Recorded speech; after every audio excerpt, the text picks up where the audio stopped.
Enkya ya leero akulira oludda oluvuganya mu Parliament Joel Ssenyonyi akulembeddemu ababaka ba Parliament abali ku ludda oluvuganya okulaba embeera y'abasibe ab'enjawulo gye balimu mu kkomera e Luzira.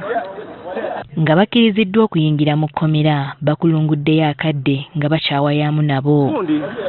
Joel Ssenyonyi yeekokkodde omujjuzo gwe basanze mu kkomera e Luzira. Awalina okubeera omuntu omu kati bali bana. Basula kagongo endwadde ne zisaasaana.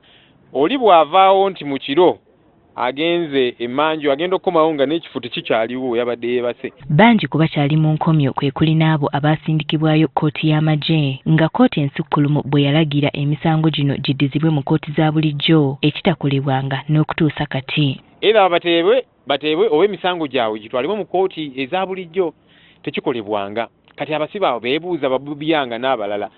Waranti zaffe za expiring eza wano. Tukyakola ki wano?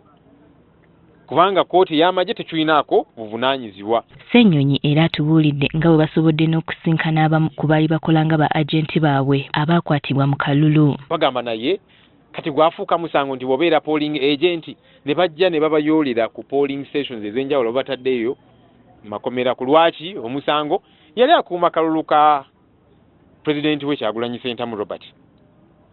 Beebuuza ebibuuzo ebyo.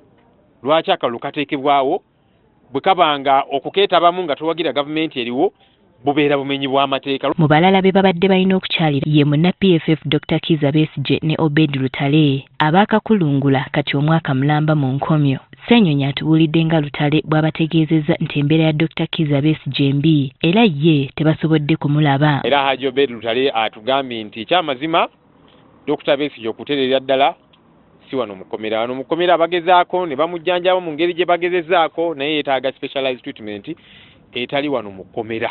Abasibe era beemulugunyizza olw'ababaka abagenze ow'omukulembeze w'eggwanga nga bakulembeddwamu omubaka Yusufu Nsibambi n'ekigendererwa nti babateeseze ku kuyimbulwa nga bagamba lwaki tebasoose genda kubeebuuzaako kuba okuva lwe babasiba tebalabanga ku babaka bano nga beewuunya gye bajja olukusa okuboogerera. Baga nti abantu bano balekeraawo okukozesa obusibe bwabwe kye kibaluma kubanga bagamba bali eno mu kkomera bakola obusibe obutali mu makulu bya bufuzi. Ne kati waliwo abantu abamu abakozesa obusibe bwabwe okuyisaawo ebyabwe. Baga nti ebbanga lino lyonna babadde mu Parliament abantu bano.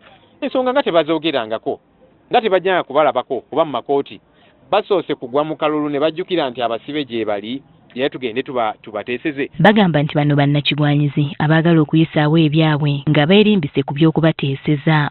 Kubuulya abamu balina ku mabanja badduse wa Mwami Museveni abataaseeko. Abamu bayinza okuba baagala bifo kati wa MP bugenze bambi kati ayagala bafune bamunyiga RDC wana assistant RDC oba ki bwe bityo.